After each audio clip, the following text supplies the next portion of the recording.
Geda gedi geda oh.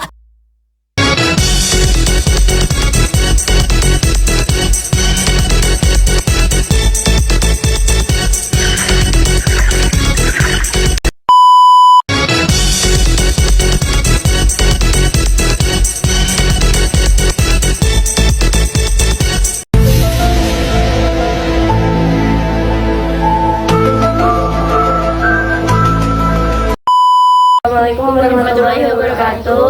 Perkenalkan kami dari kelompok 3. Saya Afifah Zaira. Saya Siti Niamatus Salama. Saya Dina Fatma Nafisah. Saya Fitri Nurlin Alifia. Saya Rena Ipiastuti. Kami akan melakukan wawancara kepada kepala desa. A few moments later. Assalamualaikum warahmatullahi wabarakatuh. Saya Siti Niamatus Salama akan mewawancarai kepala desa Desa Kulipejo. Dengan Bapak siapa? Pak Cari, Pak Sekdes. Pak Sarip dan Pak Garasi Kepala Desa. Baik, dan terima kasih. Baik, pertanyaan yang pertama, apa visi dalam memimpin desa ini, Pak? Baik, terima kasih Pak. Untuk visi Desa Kulidago, Kepala Desa Kulidago yang pertama menjadikan Desa Kulidago lebih maju dan berakhlak mulia untuk visinya. Sedangkan untuk misinya kita jabarkan adalah beberapa hal. Yang paling pertama adalah pelayanan harus cepat.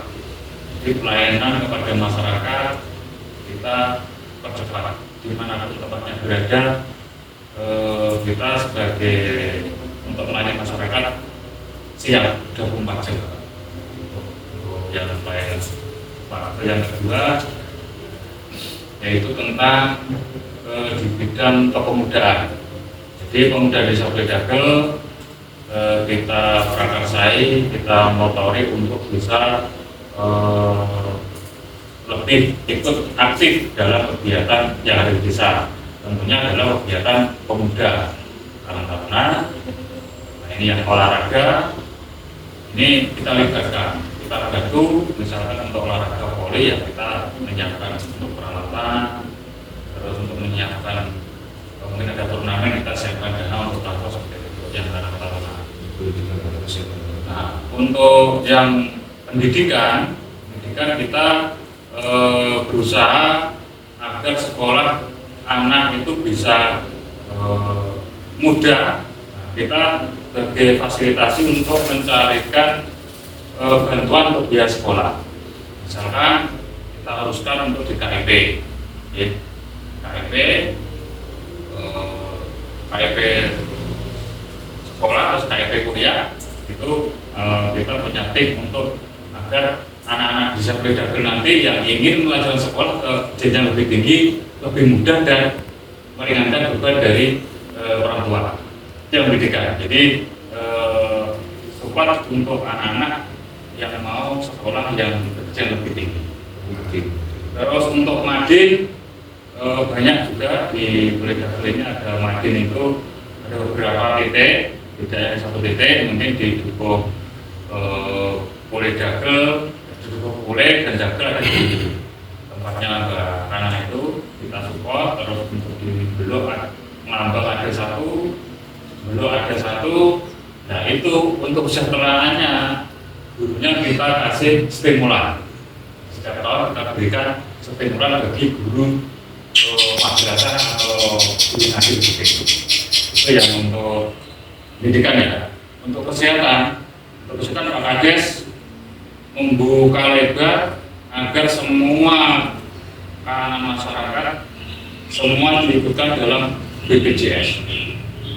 Kalau bisa semua warga yang kategorinya tidak ke atas atau ke area itu semua dapat kita masukkan untuk menerima program BPJS dari pemerintah untuk kesehatan. Terus untuk layanan kesehatan yang lainnya kita selalu siap untuk misalkan ada warga yang sakit, kita pasti akan melayani sebenarnya di antara kemana saja nanti biasanya seperti itu Pak.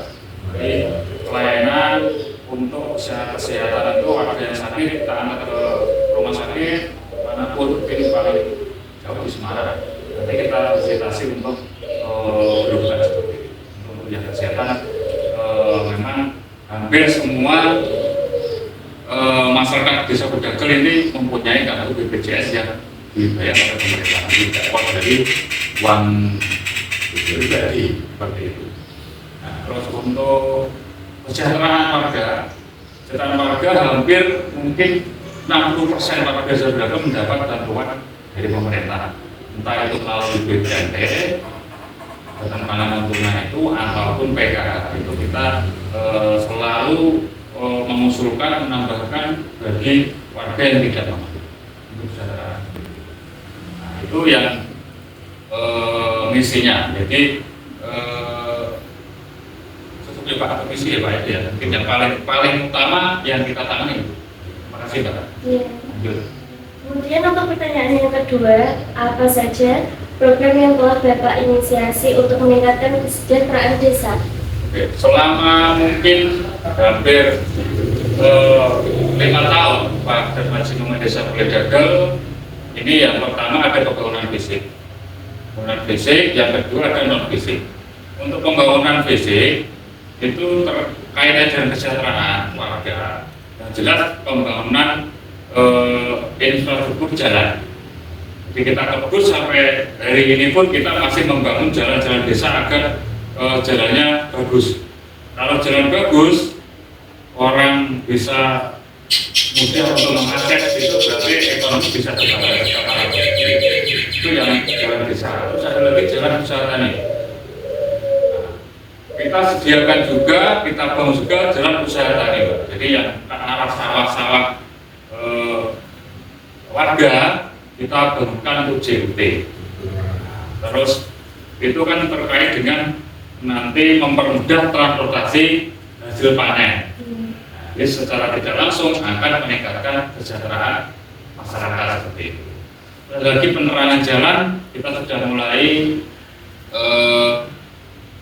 membangun atau membuat setiap tol.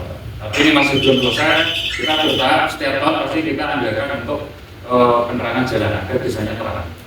Itu untuk yang pembangunan fisik. Sedangkan non fisik kita programnya ada beberapa program. Nanti yang pertama kan kita programkan untuk pembelian benih tanaman pangan yang dibagikan ke warga. Terus lagi untuk tanaman mungkin rumah ya, tanaman pekarangan kita kasih bibit, ada bibit apokat, ada bibit mangga, nanti kita bagi. Jadi seperti itu. Jadi setiap tahun kita anggarkan untuk ketahanan pangan. Terus lagi untuk yang lain yaitu terkait dengan peternakan, bidang peternakan. Jadi kita punya BUMDes yang mengelola langsung. Selain ada pasar desa, ada Pak Dimas, kita kasih modal untuk usaha peternakan ayam.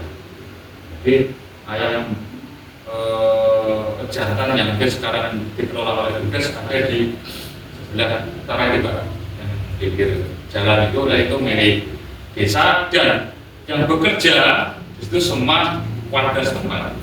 Jadi untuk meningkatkan kesejahteraan juga itu yang dilakukan selama ini. Semoga yang lain masuk pertanyaan. Kemudian bagaimana proses perencanaan dan pelaksanaan pembangunan infrastruktur di desa ini? Baik, untuk proses perencanaan infrastruktur, jadi gini, sebelum kita nanti melakukan musyawarah desa, kita mempunyai tim. Jadi perangkat desa punya tim berdua untuk mengidentifikasi kira-kira infrastruktur apa yang akan dibangun, yang paling penting. Jadi dipilih, dihitung, bisa pembangunan jalan, jembatan, drainase, gorong-gorong. Sebelum nanti dibawa ke musyawarah desa secara umum, musyawarah dusun dulu. Musyawarah dusun yang mungkin dipimpin oleh Pak Wo, kita juga Pak Ketua yang namanya Kadus ya, kita hadir juga. Nanti di setiap debat kita mengadakan rapat, terus nanti muncullah 1-2 usulan yang kira-kira nanti akan kita musdeskan di balai desa. Musdes itu dipimpin oleh BPD, yang intinya kira-kira tahun berjalan itu akan kita usulkan untuk fisiknya apa. Misalkan fisik dari usulan dari 3 dukungan yang paling utama, yang paling mendesak mana saja, itu yang paling diutamakan. Dan nanti disepakati dulu oleh Musdes, peserta Musdes, yang Musdes itu terdiri dari BPD, perangkat desa, RT RW, tokoh agama, tokoh masyarakat, terus pemuda, terus PKK, semua hadir untuk ikut membicarakan, membicarakan kegiatan. Nah, setelah itu kegiatan kita fixkan ya, kita sepakati bersama, dan nanti baru kita akan menghitung rencana anggaran biaya. Nah, rencana anggaran biaya kita hitung, setelah kita hitung nanti kita lihat pagunya dulu. Pagu anggaran itu setiap tahun ada yang namanya di desa itu sekarang branding ya, artinya ada dana desa. Nah, jadi kita pagu dari pemerintah itu berapa untuk dana desa, dan nanti pagu itu dibagi-bagi untuk kegiatan mulai dari pembangunan, pemerintahan, terus pembinaan, pemberdayaan, dan untuk kegiatan darurat kita bagi. Setelah tahu pagunya, oke, kita sepakati, kita akan tuangkan dalam yang namanya APBD, anggaran belanja pendapatan belanja desa. Nah, dia masuk di situ. Setelah APBD kita tetapkan, nanti kita akan mencairkan kegiatan itu. Misalkan kita berdasarkan data 1, berarti kita cairkan dana data 1. Jadi seperti itu. Jadi setelah nanti oke, perencanaan oke, pencairan oke, pelaksanaan ini soal kelola, nanti yang bekerja adalah warga masyarakat setempat. Sampai selesai laporan, kita ada dokumentasi dan kita akan buat pertanggungjawaban untuk kegiatan itu. Jadi semua kegiatan di desa itu akan terekam dari musyawarah perencanaan, pembangunan, pelaksanaan, dan nanti pertanggungjawaban. Semua ada. Kita akan diperiksa kalau itu sudah menggunakan dana pemerintah, pemeriksaan yang mereka adalah sektor pemerintah. Jadi kita tidak, di desa tidak bisa sewenang-wenang. Oh misalnya Pak Kades mau ini nih, terus yang lain seperti ini tidak bisa. Semua dengan musyawarah bersama. Itu lah. Terima kasih. Lanjut. Kemudian sejauh mana partisipasi masyarakat dalam pengambilan keputusan dan pelaksanaan program-program desa? Ya, itu sebetulnya hampir sama dengan yang tadi Mbak kita singgung masalah Musdes. Jadi gini, setiap pengambilan keputusan di desa kita akan selalu melakukan musyawarah. Ya. Jadi masyarakat kita enggak, tidak semua Mbak, artinya yang kita undang itu dari tokoh-tokoh masyarakat, jadi perangkat, BPD, tokoh masyarakat, tokoh agama, semua kita undang. Terus tokoh perempuan, PKK, pemuda, kita undang untuk ikut merumuskan kegiatan agar kegiatan itu bisa diterima di seluruh kalangan masyarakat dan tentunya nanti bermanfaat bagi masyarakat. Apa saja tantangan utama yang dihadapi di desa ini dan bagaimana Bapak mengatasinya? Untuk tantangan sendiri lebih misalkan ada beberapa Mbak, tidak hanya satu. Cuaca, kadang tantangan itu ya cuaca terus menjadikan bencana. Terus sehingga harus kita ada bencana, desa harus hadir di sana. Nah, tantangannya dalam cuaca banjir Pak, banjir atau kekeringan, terjadi kebakaran itu harus hadir ya. Sehingga memang kita di desa ada yang namanya dana darurat. Nah, kita gunakan, artinya dari dana desa itu kita ambil untuk kegiatan darurat, sehingga nanti walaupun tidak banyak itu kita sisihkan. Nanti kalau misalkan ada bencana banjir misalkan atau bencana kebakaran, longsor, itu kita bisa ikut ambil untuk membantu meringankan beban dari korban atau itu merusak infrastruktur umum, ya kita akan bangun kembali infrastruktur umum tadi. Itu yang tantangannya seperti itu. Jadi kita cuaca banjir, tanah longsor, terus bencana kebakaran. Tantangan kedepan yang lebih saya kira lebih berat adalah tentang perkembangan zaman. Zaman seperti sekarang ini itu adalah menjadi tantangan yang berat bagi kita agar pemuda atau generasi penerus kita itu tidak terjerumus dalam hal yang tidak baik. Sehingga desa harus hadir. Tentunya apa? Desa setiap tahun kita mengadakan presentasi. Misalkan di kemarin tadi ada tentang narkoba. Terus ada lagi tentang penyakit menular dan epidemi. Itu termasuk dari program kita tantangan ke depan, dan itu program kita bagi kita agar nanti pemuda sebagai generasi penerus di desa agar terhindar dari hal-hal yang tidak kita yang negatif.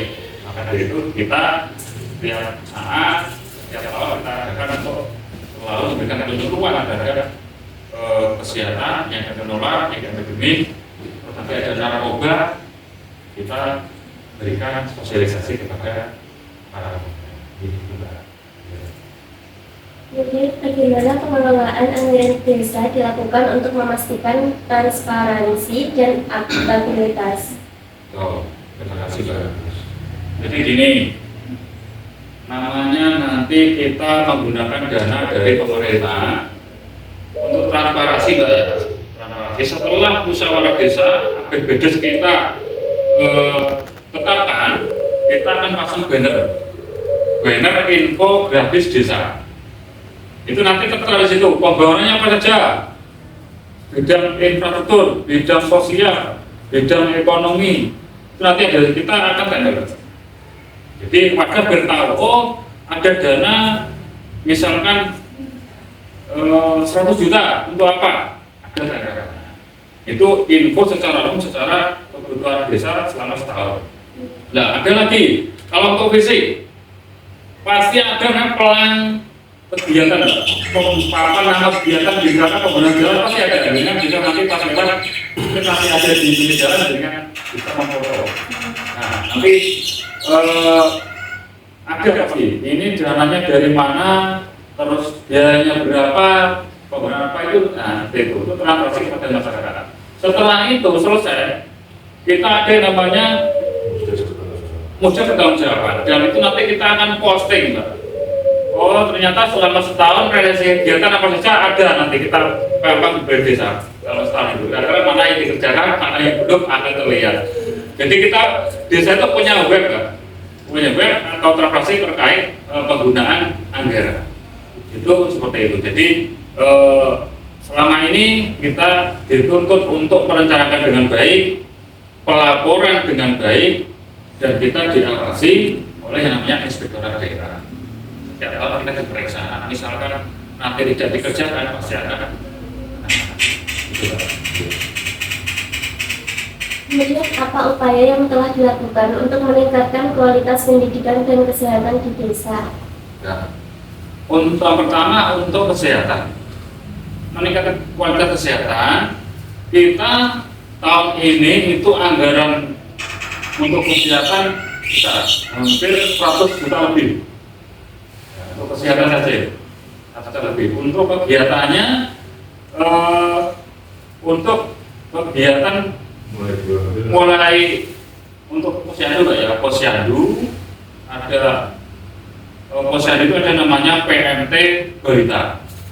Setiap bulan kita kasih balita PMT itu apa ya, gizi lah ya, penambahan makanan tambahan ya, PMT itu lah.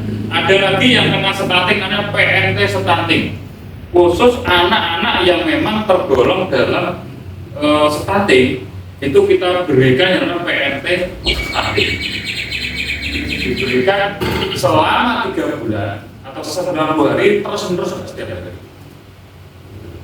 Jadi kita anggarkan seperti itu. Terus nanti untuk ibu hamil ada juga, untuk lansia kita mengadakan posbindu.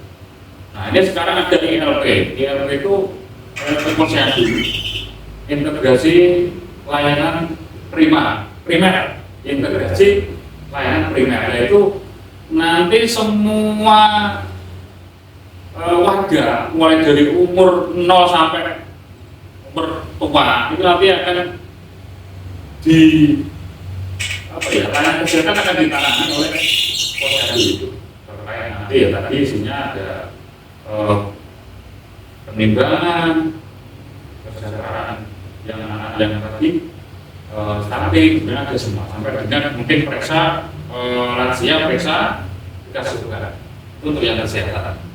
Terus yang untuk pendidikan ini kita berikan tadi pendidikan ya, guru ngaji kita kasih intensif. Terus kedua, guru TK, PAUD kita berikan honor per bulan. Ya. Nah, nanti untuk di tingkatan bawah nggak masalah, jadi tidak di tingkat SMP SD tidak.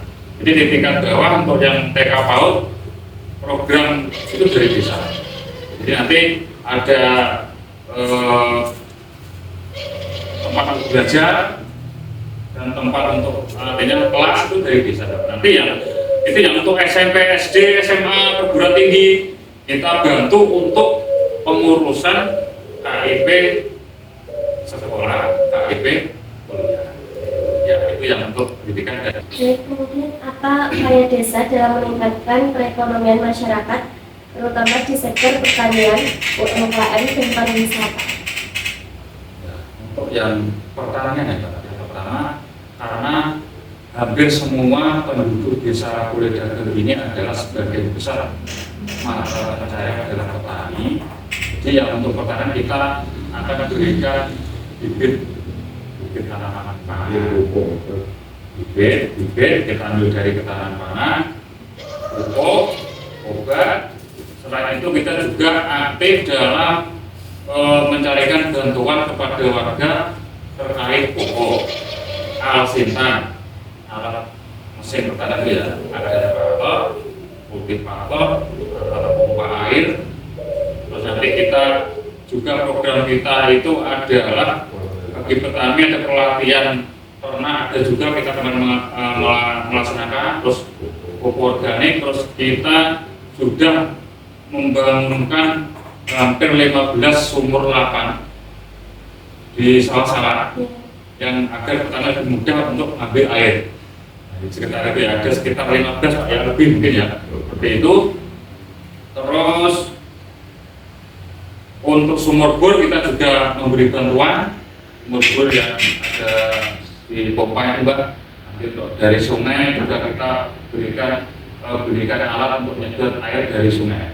Itu yang untuk pertanian. Nah, terus untuk UMKM kita ini ada beberapa masyarakat yang bisa membuat produk makanan ringan. Ya, di desa di Dukuhulu itu dekat pasar sini banyak. Nah, nanti tahun ini kita akan berikan pelatihan untuk mengembangkan bisnis atau UMKM.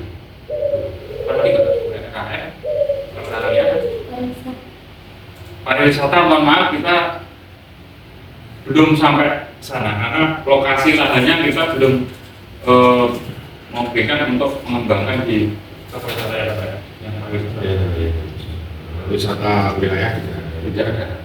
Nah, wisata pendidikan itu dari jadi kita ada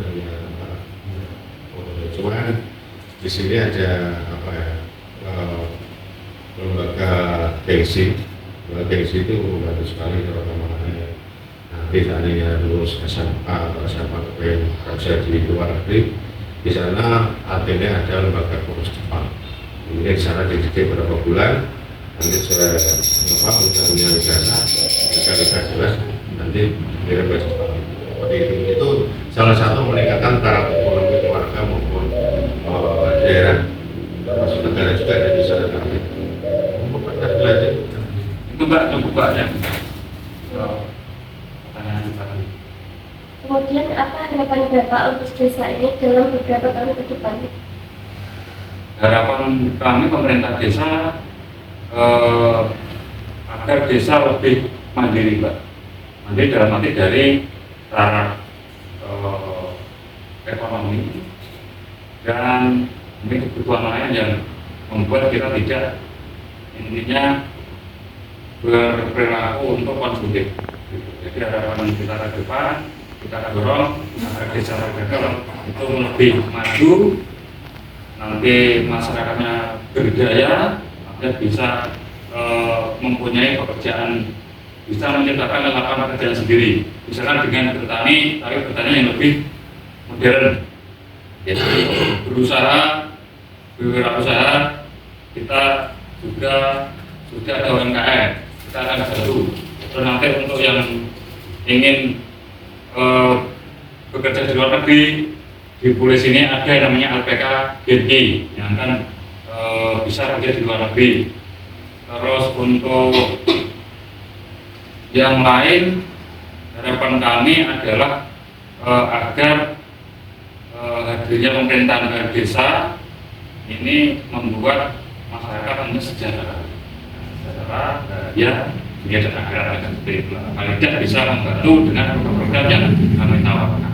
Harapan kami dan ke depan saya mohon kepada anak-anak muda, penerus bangsa, di desa kepada desa Tegal agar mereka bisa belajar dengan nyaman, bisa akses mudah untuk belajar dan agar menjadi lebih baik, meningkatkan akhirnya kalau sudah belajar sampai perguruan tinggi, lulus dapat pekerjaan sehingga bisa merubah perekonomian di orang tua. Terima kasih.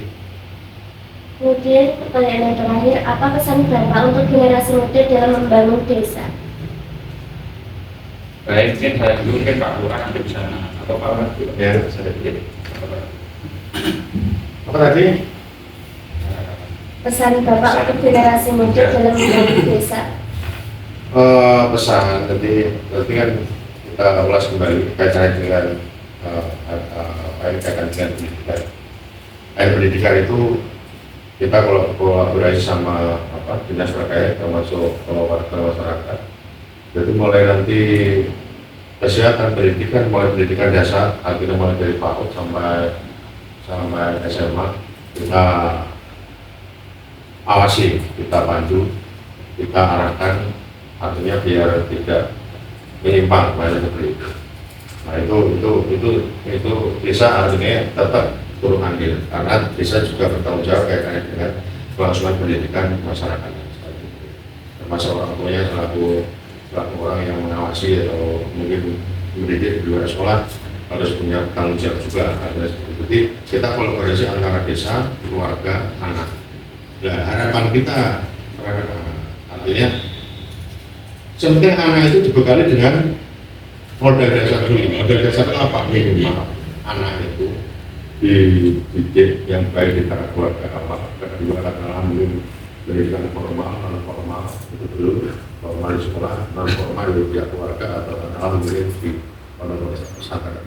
Kalau katakanlah generasi muda, katakanlah anak-anak sudah mengenal katakanlah mungkin bahasa pendidikan akhlak, desa akhlak, kedepannya insya Allah tidak akan menggunakan atau menyimpang, apalagi sama SMP, SMA. Kalau sudah mengenal itu dulu lebih mudah. Kalau anak itu sadar diri, saya siapa, saya harus bagaimana, itu mesti tahu. Mulai itu yang pertama, kita belajar ilmu pengetahuan dan ilmu akhirnya kaitannya dengan itu dasar dulu. Jadi harapan saya untuk generasi muda, pokoknya tidak usah berpikir negatif, berpikir positif.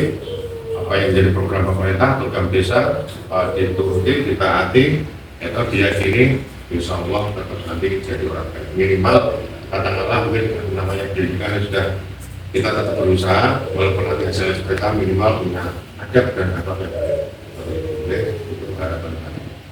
Jadi kita tidak usah muluk-muluk, intinya biar pendidikan tinggi, terus ini gitu sekolah dia harus di sana dan sana. Itu ya perlu dan tidak perlu sesuai kemampuan aja. ya semua sebenarnya harusnya kita sebagai manusia harus mengajak sebagai Indonesia jelas-jelas yang aku demi masa depan didasari dengan saja dulu minimal itu satu, kalau dia punya akhlak dan adab yang baik menyenangkan orang. Ini menyenangkan walaupun kata alam di swasta, tapi kalau punya adab, punya akhlak sudah menyenangkan dulu orang tua, lingkungan, siapa saja seperti itu dulu. Masalah nanti kata Allah mungkin, kebetulan kata Allah mungkin bisa bekerja di sana di sini, alhamdulillah itu kan perjalanan. Ya, tapi minimal dengan pendidikan itu tadi, hormat dan pengalaman bentuk apa istilahnya akal kita apa juga. Contoh langsung aku juga tidak. Jadi penting aku sekolah sing pintar sesuai apa sesuai aturan negara, sesuai dengan kurikulum sekolah, kurikulum non sekolah, ya ditaati. Kalau itu sudah menjadi keyakinan dan dasar pribadi seorang anak, kita sekarang kedepannya mesti minimal akhlak dan adabnya sudah menyenangkan orang tua dulu.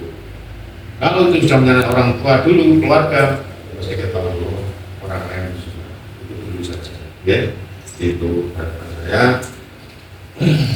Dengan semua selaku generasi penerus tadi kita semua namanya program pemerintah kan setiap saat berbeda, artinya seperti ini.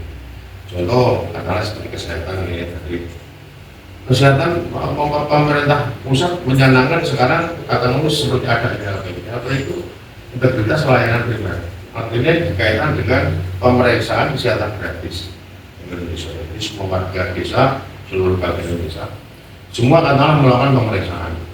Walaupun nanti ke pemeriksaan itu teknis, mau di puskesmas, mau di rumah sakit, mau di nanti jemput boleh di di rumah dari tim kesehatan itu teknis. Okay. Tapi niatnya negara, niatnya pemerintah, niatnya desa, niatnya dinas kesehatan, ya caranya warga Indonesia itu sehat kabeh seperti itu. Ingat termasuk juga hindari katakanlah hal-hal tidak dilarang pemerintah juga dilarang agama. Dari itu pokoknya ya kita berdoa, artinya berdoa jangan sampai katakanlah mungkin generasi muda calon penerus ini jangan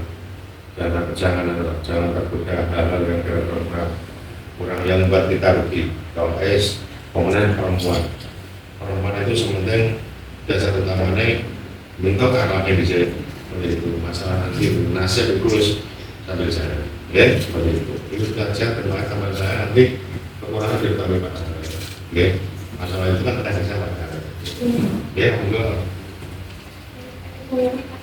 Ya sedikit saja tadi sudah dijelaskan Pak Kades harapan dari generasi kita terhadap perjuangan kita. Jadi saya menambahkan saja harapan saya setelah nanti anak muda itu sukses